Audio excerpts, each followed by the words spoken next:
Hey ESK8 World, ESK8 Hooligan here, and I think I've got a really good topic for you today. On many of my boards, I was noticing the boards that had the foam grip tape, that one of three things was really happening. Either the grip tape was starting to wear on the edges, or it was starting to wear down, or the grip tape was actually becoming detached from the foam, or in some cases, the entire foam piece was becoming detached from the actual board. And I thought, okay, how am I going to fix this? So I came up with a couple ideas, and I'm going to share that with you. It might spark an idea with you, and you may come up with your own method of replacing or repairing the grip tape on your e-skates that have the foam grip tape. So let's talk a little bit about that. What I did is I went out to my local skate shop and I bought a couple strips, actually I have more, but a couple strips of the Mob M80. So this is the grip tape that I really like. I use this on my popsicle boards, but this is the grip tape that I really like because of the fact that it has a really good grit grip to it. And again, this is the Mob M80, plus it has a really good adhesive to the back that sticks really well to the foam on these boards. Okay, so I have a piece of that, and you can see where I've actually repaired and cut sections out.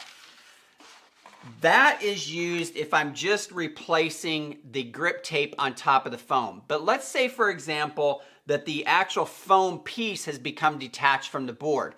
That's when I then use either parchment paper or wax paper, whichever one you want to use, that's fine, and you'll understand in just a minute why.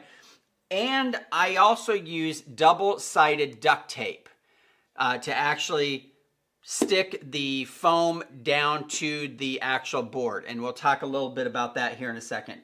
Okay, so what I do is if I'm just replacing the grip tape section, I have, let's say that I had one that came loose, I rip it off because I'm not going to use it again. So I just rip it off.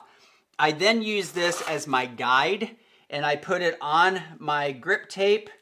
I then use a gel pen. I don't use a normal ink pen, I use a gel pen because it actually kind of works a little bit better on some of these papers. And I outline the sample that I pulled off the board.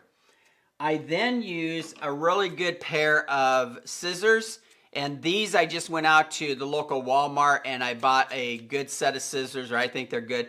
They're gonna wear down after a while because you are cutting on grip tape. So you're gonna dull these things out pretty quick, but that's what I did. I cut it out, I then peel the back off, I realign it, stick it down, make sure it's good and stuck, and we've just replaced the piece, okay? So that's the Mob M80 grip tape that I use for that. But let's say, for example, that the foam piece is coming off. And I have had a couple actually come off. I was able to retrieve them as well. I've had a couple that were starting to come off, so I just pulled them off. In that case, that's where the parchment or wax paper and the double-sided duct tape comes into play. So what I do is I take my wax paper or my parchment paper and I cut off a piece of my double-sided duct tape. And I apply the sticky part, because on double-sided, obviously you have an exposed sticky part and then you have a sticky part that's still covered. So what I do is I apply this to the parchment paper. And the reason why I do that is because this will easily pull away from the parchment paper without having the duct tape stick down. Okay, because you need to be able to cut around it and you need to be able to get this away. So I stick it down. I then take my sample that I pulled off, or maybe if you have the foam piece, and I align it on the board or on the tape, the double-sided tape. I then use my ink gel to go ahead and cut around it, or actually trace around it.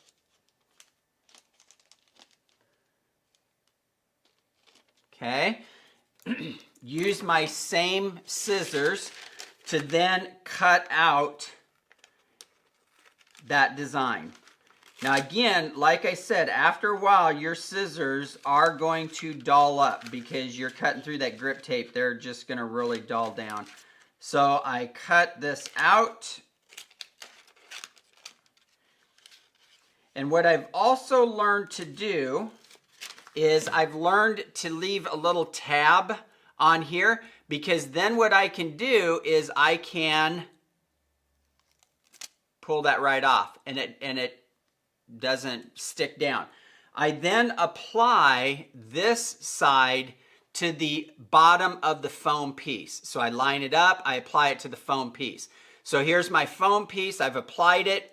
I now turn around and I peel off the blue piece, and now I have a sticky side here. I now apply that to the board where it's supposed to go. So now my foam piece is stuck to the board, which has double-sided duct tape on it, and I actually replaced these two using that method, okay? I then turn around and take another piece of my grip tape, cut it out, and I apply it to the foam piece that I just stuck to the board. And as I said a minute ago, I actually replaced these two, the entire foam piece, and I've replaced this one, and it's kind of hard to see because I think I replaced this one and this one, where I actually replaced the foam to the board using the double-sided grip tape, and then I reapplied the grip tape to the top of the foam using my Mob M80 grip tape that I cut out. And as you'll notice, these that I have replaced are right where my feet land, and I have about 80 miles on this since I've repaired these, and I have seen no slippage in the grip tape on top of the foam, and I've seen no slippage on the grip tape stuck to the board using the double-sided duct tape. So that's how I repair the foam and the grip tape on mine. It works really well. I can have these replaced in nothing flat, to be downright honest with you. And I check them pretty regularly, and if I see one even starting to get loose, I'm either replacing the grip tape or I'm replacing the entire foam piece, or reattaching it using these supplies right here. So hopefully that was something that gives you an idea on how to replace this. Maybe you're wondering how you're going to replace it. It's worked really well for me. Again, I haven't had any slippage or anything like that.